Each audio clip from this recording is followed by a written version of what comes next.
Les decíamos que la doctora Florencia Kroll es directora ejecutiva de Humaniza Josefina, que es de lo que vamos a hablar especialmente esta noche. Es una fundación que creó junto a su esposo, pero además la doctora Kroll es abogada, es máster en inteligencia emocional, directora de cuidados del MIDES, aunque ha señalado en más de una oportunidad que no es una activista política, sino que es más que nada una técnica, y en ese carácter llegó a ese lugar. ¿Qué tal, Florencia? Buenas noches. ¿Qué tal, Jorge? Un gusto. Muchas gracias. Gracias por venir. ¿Por qué Josefina? Porque Josefina se llamaba nuestra hija y es en homenaje a ella que creamos la fundación. ¿Y qué sientes cuando la ves allí, en la televisión? Bueno, estoy tratando de contenerme. Sí. Es de las cosas que me sacude. Claro, es un tema difícil. Y difícil para mí también, porque mi deseo no es hacerte ingresar en terrenos emocionales que vayan más allá de lo que realmente debe ser. Efectivamente. La fundación se creó en el año 2019. Pero hay una historia que comienza en el año 2017. Sí. En el año 2017, Josefina, a sus 10 años, es diagnosticada de cáncer, un tumor único en el país y prácticamente en el mundo. En el momento cuando la diagnosticaron era un carcinoma mioepitelial en el hígado, y en ese momento con el papá, ante la situación en Uruguay, el desahucio, la poca esperanza y el decirnos literalmente disfrútenla estas Navidades porque para la próxima no la van a tener, nos pusimos a buscar una segunda opinión gracias a la colaboración de amigos. Puntualmente la maestra de Josefina me dijo: mi papá vive en Brasil y si quieren llevarla a Brasil por una segunda opinión tienen todo el apoyo nuestro, y allí fuimos. Y en la segunda opinión ya la esperanza fue diferente, el modo en que nos dijeron el diagnóstico de Josefina fue diferente. Ahí la doctora, me acuerdo que me tomó de las manos y me dijo: es grave, es muy grave, pero vamos a hacer todo lo posible por salvarla. Y ahí empezó un camino que duró 1 año y medio, entre idas y venidas, tratamientos de quimioterapia acá, una cirugía mayor en San Pablo, en donde le rehicieron el aparato digestivo a nuevo con la esperanza de salvarla. Y bueno, y posteriormente en noviembre del 2018 el tumor principal apareció y ahí con el papá definimos que no la íbamos a hacer sufrir más. Claro. ¿Hija única? No, tiene una hermana, Julieta, que hoy tiene 16 años. Es menor que ella, entonces. No, era mayor. Julieta tenía 12 años cuando José fue diagnosticada, ella tenía 10 y Julieta 12. Y bueno, y ha transitado no solo en la enfermedad de su hermana, sino el crear una fundación que no estaba en nuestros planes. Por supuesto. Sobre la fundación hablamos ahora, pero quiero indagar hasta donde sea posible, y tú me lo dices, tú me pones los límites sobre la situación personal. Hay por supuesto una idea de por qué se hizo esa fundación. Sí, claro. Ahora hablamos de eso.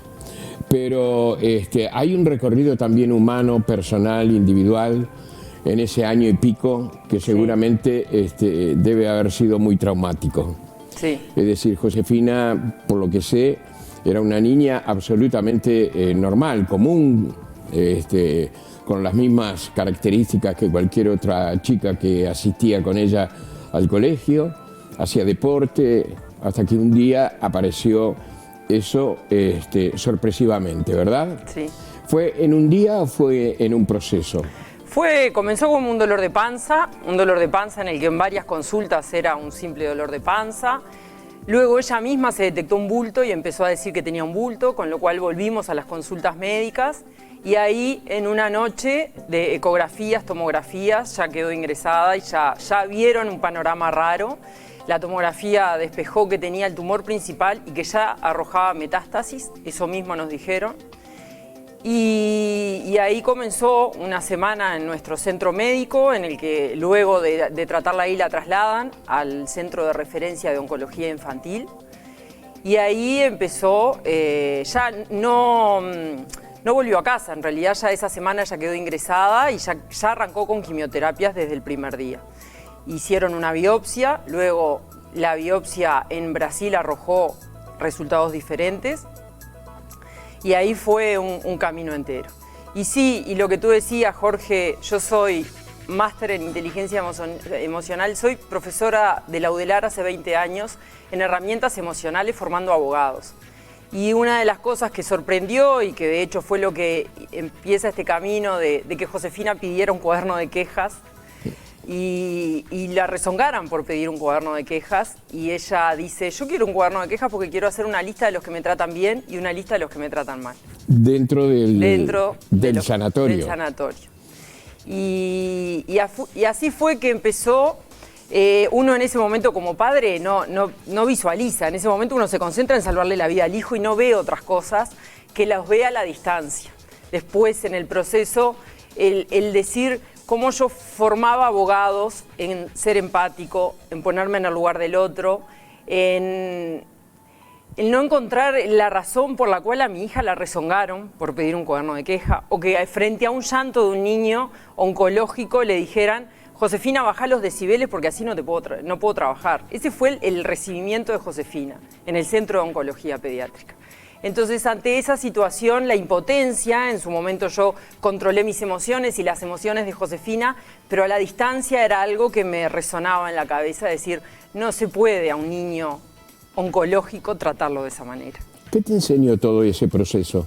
Ese proceso me enseñó que yo contaba con las herramientas para poder afrontar eso, pero que quería transformar el sistema sanitario. Y quería que ningún niño más tuviera que pedir un cuaderno de quejas. Yo como mamá decía, no, un niño no puede tener necesidad de pedir un cuaderno de quejas cuando está enfermo, mucho menos en un hospital. Y allí, conociendo el proyecto UCI con H en España, el doctor Gabriel Heras vino a Uruguay a dar una conferencia y yo lo vi y dije, este es el médico que yo hubiera querido que me diera el diagnóstico de Josefina. Un médico así yo hubiera querido. No que me dijeran, disfrutala estas Navidades porque para la próxima no la vas a tener. ¿Así te lo dijeron? Así me lo dijeron. Así me dieron el diagnóstico en mi país, el diagnóstico de Josefina. ¿Un médico? Un médico, un oncólogo pediatra. Y eso es lo que yo dije, yo no quiero que los niños y los papás sigan recibiendo los diagnósticos de esa manera.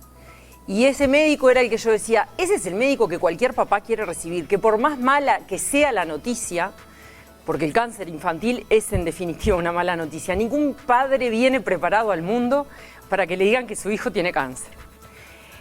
Y la forma en que yo la recibí en Brasil fue diferente. Esa doctora me tomó de las manos, que es lo que yo digo. Yo enseño a transmitir las noticias como abogada desde otro lugar. Ponerme en el lugar del colega, ponerme en el lugar del cliente al que le tengo que dar una mala noticia. Y lo hago desde la empatía. Entonces eso era lo que yo decía, bueno, ese valor es el que le tenemos que dar a los médicos. Ese valor de que no se pongan una coraza cuando nos tienen que dar una mala noticia a los pacientes. Que sepan cómo se siente ser paciente. Ningún médico le diría a un paciente, disfrutala estas Navidades, porque para la próxima no la vas a tener, si se pone un minuto en el lugar de ese paciente. Claro. Y eso es lo que nosotros queremos. Y desde esas herramientas emocionales que yo trabajaba en la universidad y con mis alumnos, fue que fui descubriendo el objetivo de lo que en primer lugar me sanaba y en segundo lugar quería dejarle al sistema de salud. Herramientas emocionales para que los equipos sanitarios puedan cuidarse a sí mismos y luego cuidarnos a nosotros. Porque el paciente es el último eslabón de la cadena y es el último orejón del tarro. Entonces, lo que yo quería era eso, que el paciente reciba un cuidado con empatía y para eso tenemos que cuidar al personal sanitario. Creo que lo conté en este programa también. Hay una miniserie, son 2 capítulos, inglesa, que está en YouTube, yo la vi hace muy poco, que se llama El médico y el paciente. Y eres un médico y el paciente, sentados los dos, como estamos nosotros aquí en este momento. Y recuerdo que la primera pregunta que le hace el médico es, ¿qué espera de él? Y el paciente le dice, un compañero para superar la situación por la cual vengo a consultar. Algo así, ¿verdad? Estoy aproximadamente en eso. Lo que ustedes de alguna manera carecieron fue de un compañero. Eso mismo. Eso mismo, carecimos de un compañero. Y casualmente, cuando el doctor Gabriel Heras le cuento la anécdota esta de que Josefina pidió un cuaderno de quejas y nos dice, pero es que eso es lo que hace 10 años que UCI con H en España está trabajando, que el paciente pueda decir qué es lo que espera de la asistencia sanitaria. Y a los 3 meses me invita a España y me dice, quiero que vengas a España a invitarte al primer congreso internacional de humanización porque queremos que nos cuentes, ese era el nombre de mi ponencia, ¿qué queremos las familias de la asistencia sanitaria? Y pensé, bueno, ¿sobre qué hablo? ¿Qué es lo que hubiera querido como paciente y no tuve? Y era eso, era comunicación, empatía, acompañamiento, cosas de las que carecí en mi país y que, sin embargo, encontré en Brasil. En Brasil hay un sistema sanitario que permite acompañar al paciente, que no se cuestionan si un paciente en CTI puede tener al familiar las 24 horas o solo en horario de visita. Nosotros vivimos situaciones acá en donde no le permitían a Julieta, su hermana, visitarla a Josefina durante una semana que duraban las quimioterapias. Y Josefina lo único que quería era que entrara la hermana a verla. Y decían, no, como es menor de edad no puede ingresar a verte. Entonces esas cosas en el mundo ya están estudiadas, que lo que quiere el paciente son determinadas cosas como el acompañamiento, la comprensión, y que a veces la medicina no lo da. Claro. En algunos lugares hasta mascotas dejan ingresar para los niños. En Brasil, Josefina tuvo una mascota. Durante 2 semanas no quiso salir de la habitación, no quería caminar, ella estaba con la cirugía y no quería caminar ni siquiera por el corredor, y se enteró de que en el hospital traían mascotas, perros de compañía. Sí. Y pidió, y la doctora le dijo, si tú caminás, yo te traigo una mascota. Y ella dijo, si a mí me traen un perro, yo salgo a caminar. Y le trajeron un perro y salió a caminar con el perro. Qué fantástico. Sí. Se habla de que eleva el ánimo del paciente y que de alguna forma le hace sentir mucho mejor, ¿verdad? Sí. En Uruguay no sé si se hace eso, no lo sé. Está incursionando nosotros, bueno, con nuestro proyecto de educación del aula hospitalaria en el Pereira Rosell. Justo hoy me mandaron del Pereira Rosell la novedad y las fotos y unos videos de que van a comenzar una experiencia con perros de compañía en el Hospital Pediátrico Pereira Rosell. Así que me puse muy contenta. Aula hospitalaria, dijiste. Tenemos un proyecto de aula hospitalaria. Sí. ¿Qué es eso? Y bueno, nosotros lo bautizamos Sanamos Aprendiendo. Es un proyecto que nació un poco de las líneas de acción que llevamos adelante en la Fundación. Puntualmente, la principal es la capacitación al personal sanitario, pero mi esposo tiene un máster en educación y soñaba siempre con esa experiencia que habíamos vivido en Josefina, que ella no cortara sus estudios, que le permitiera. Josefina estaba en 4º de escuela cuando la diagnosticaron y el colegio, y junto con el apoyo de su papá, que fue el que insistió, porque yo estaba concentrada en otras cosas y reconozco que él dijo, José tiene que seguir estudiando, no puede estar todo el día pensando en qué remedio le toca, cuál es la quimioterapia que se viene. Ella tiene que tener la cabeza trabajando en sus estudios, en su meta. Y la directora del colegio dijo lo mismo. Josefina de ninguna manera puede quedar repetidora. Después que le gane al cáncer, tiene que seguir con sus compañeros y volver, y sus vínculos de sus amigos tienen que permanecer. Y entonces ella continuó 4º y 5º, venían las maestras a casa, y eso nos permitió ver el efecto que generaba en ella, lo saludable que era que ella siguiera estudiando, y desde Brasil incluso muchas veces decía, no quiero payasos, no quiero mandalas, no quiero manualidades, quiero ejercicios de matemáticas, decía. Y la maestra desde acá le mandaba los ejercicios de matemática, en el hospital de Brasil los imprimían y ella los hacía, y todo a distancia, cuando todavía ni se hablaba de la virtualidad, porque esto fue todo antes de la pandemia. Y bueno, y ese proyecto nos impulsó a llevar adelante Sanamos Aprendiendo, presentarlo en ANEP, recorrer todos los caminos para que ANEP lo declare de interés educativo y hoy pueda llevarse adelante con un equipo multidisciplinario en el Pereira Rosell, integrado por 9 profesionales, maestras, psicólogas, psicopedagogas, que permiten que los niños continúen sus estudios durante su internación. Florencia, hay lugares donde te dicen, por ejemplo, en Estados Unidos, directamente el mal que tengas en toda su dimensión, ¿verdad? Hay una gran discusión sobre eso porque hay psicólogos que han señalado que hay personas que están en condiciones de recibir un impacto de esa naturaleza. es decir, por su entereza personal, por su estado de ánimo, por su carácter, por su corte psicológico, por lo que sea, ¿verdad? Pero hay otras personas que prefieren obviar esa verdad, prefieren vivir sin conocer esa verdad, aunque la intuyan. ¿Hay algo de eso también en lo que hacen ustedes? Bueno, nosotros lo que trabajamos mucho, y lo viví en España en el proyecto UCI, cómo al personal de salud se lo entrena y se lo capacita para cómo dar la mala noticia, y esa empatía cómo permite que el profesional de la salud pueda ver qué tipo de paciente tiene delante.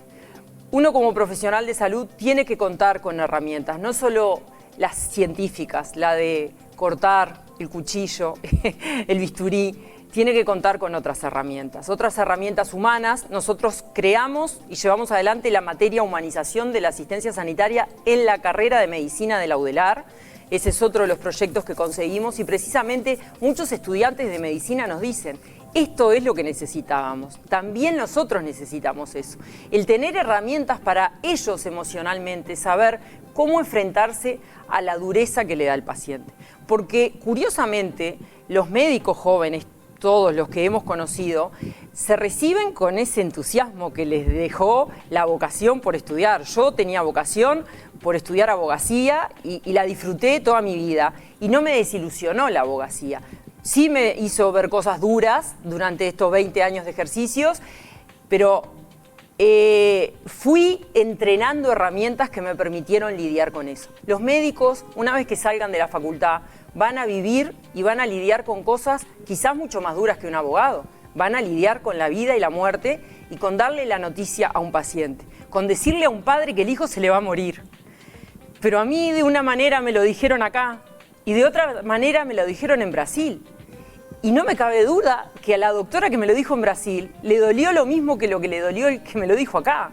Lo único que uno me dijo eso, se puso una coraza bajo su túnica y me dijo, disfrutala estas Navidades que para la próxima no la vas a tener. Los médicos dicen eso, los oncólogos dicen, le quedan 3 meses de vida, le quedan 4 meses de vida. Y a mí no me cabe duda que un oncólogo sufre con el dolor de tener que decir diariamente, a usted le quedan tantos meses de vida. Pero tiene que trabajar sus herramientas emocionales, que le permitan ponerse en el lugar de ese paciente que va a recibir. Yo hoy en el sistema de cuidado, Jorge, lidio con mucho dolor de padres, de madres, de tener que tomar decisiones ante situaciones dolorosas de hijos, que ninguno quiere estar en ese lugar. Pero trato, sin sufrir con el dolor de cada madre, de ponerme en el lugar de esa mamá. Sí, sí. Y tengo que trabajar mis propias emociones. Eso es lo que tiene que hacer alguien que elige la vocación de médico a los 20 años y que la va a llevar de por vida consigo. Eso te iba a preguntar también. ¿Trabajan no solamente, digamos, con los profesionales o trabajan también con aquellos que pueden recibir la noticia? No, porque es un impacto. La noticia es conmovedora, ¿verdad? Sacude, debe realmente revolver una cantidad de cosas. Sí, el equipo de capacitación que tenemos en la Fundación, integrado por mí, pero por otras colegas, de hecho yo ya me estoy cada vez alejando más, trabaja con profesionales, trabajamos con enfermeras, todo el personal sanitario. Hemos capacitado enfermeras, hemos capacitado médicos de todos los equipos de salud y hemos capacitado incluso personal administrativo de los hospitales. A nivel de América Latina, estamos capacitando a través del Banco Mundial, hemos capacitado a toda América Central y también a equipos de salud en Uruguay. El equipo del programa Sanamos Aprendiendo, que está integrado por maestras y psicopedagogas, trabaja con la familia, está comenzando a trabajar con la familia. Inicialmente nosotros no trabajábamos con la familia porque para eso existen, los hospitales tienen sus equipos de salud, sus equipos de contención, sus equipos psicológicos y el objetivo primario de la Fundación era darle herramientas al personal sanitario. Y de hecho muchas veces me llamaban, gente que me veía en entrevistas y me decía, sabe que yo viví una situación similar, me identifiqué mucho con su relato.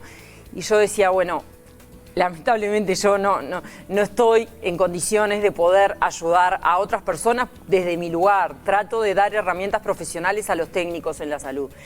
Pero el equipo de salud, las psicólogas y las psicopedagogas que hoy están trabajando, tenemos 50 niños en el Hospital Pereira Rosell, trabajan con los papás, porque hay que convencer al papá de lo importante que es para el niño seguir adelante con sus estudios. Y esa es una tarea que hace nuestro equipo.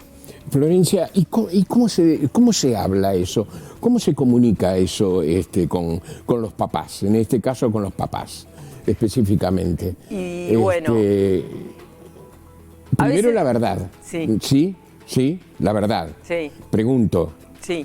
¿O hay que sondear para saber si esa persona está en condiciones de aceptar lo que está ocurriendo?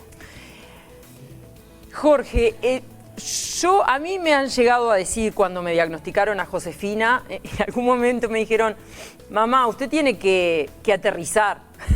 Y yo estaba bien aterrizada y tenía los pies sobre la tierra. Sabía lo que tenía mi hija. Y ya te digo, me lo dijeron de forma diferente. A mí en Brasil jamás me ocultaron la realidad de lo que mi hija tenía. La doctora me tomó de las manos, le corrieron lágrimas por los ojos. Si yo como mamá veo que a una doctora le corren lágrimas por los ojos, ya sé que lo que me va a decir es grave.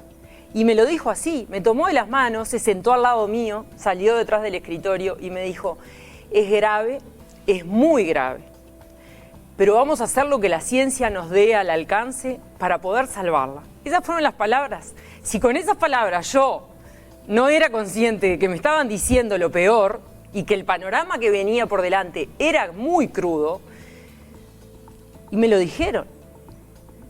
Pero acá me lo dijeron diferente. Ahora, ¿no habrá sido un caso ocasional ese por el cual atravesaron ustedes, concretamente frente a ese doctor o doctora que te expresó eso de la última Navidad? ¿O tú intuyes que es un estilo que se da mucho en el concierto de la colonia médica uruguaya en esos casos? No en la colonia uruguaya. Ahí lo primero que quiero destacar es que nosotros, siempre lo decimos con mi esposo, viví experiencias muy duras. Ese año y medio que me tocó transitar, viví experiencias duras en mi persona y en relatos de otros papás, pero también viví muy lindas experiencias. Médicos en mi país, por eso siempre trato de no generalizar, porque viví muy lindas experiencias. Y te cuento una anécdota, Jorge, de uno de los cirujanos que iba a operar a Josefina de las metástasis de pulmón. Cuando Josefina, diagnosticada, finalmente decidimos que ya no podía seguir luchando más, lo llamé al médico y le dije, doctor, cancele el quirófano, no hay más nada para hacer. Y a la semana de que Josefina, no solo que la vino a ver en sus últimos minutos de vida, sino que a la semana, una eminencia, estoy hablando del cirujano pediátrico número 1 en el país, ya retirado, ya es consultante, me llamó por teléfono, ya hacía una semana que Josefina había fallecido, y me dijo, señora, le habla el doctor fulano de tal, yo por su hija, lamentablemente ya no puedo hacer más nada, pero por usted, aunque sea, quiero invitarla a tomar un café. Eso fue el mayor acto de humanización que yo recibí durante el tratamiento de Josefina. Y esas son cosas que los médicos le pueden hacer. Y él había vivido todo el tratamiento y era el médico que estaba preparando un equipo multidisciplinario para hacerle la última cirugía a Josefina. Tuvo que cancelar el quirófano y a la semana me llamó para invitarme a tomar un café. Entonces, yo me quedo con eso. Florencia, los que estén interesados de repente en hablar con gente de la Fundación, ¿cómo debe hacer? Bueno, en humanizajosefina.org están todos nuestros datos.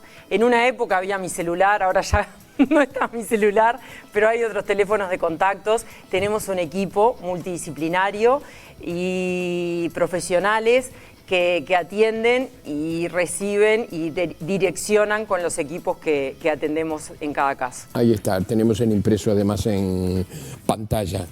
Iniciaste una segunda vida. Sí. ¿Sí? Sí. Se puede. Se puede. Se puede.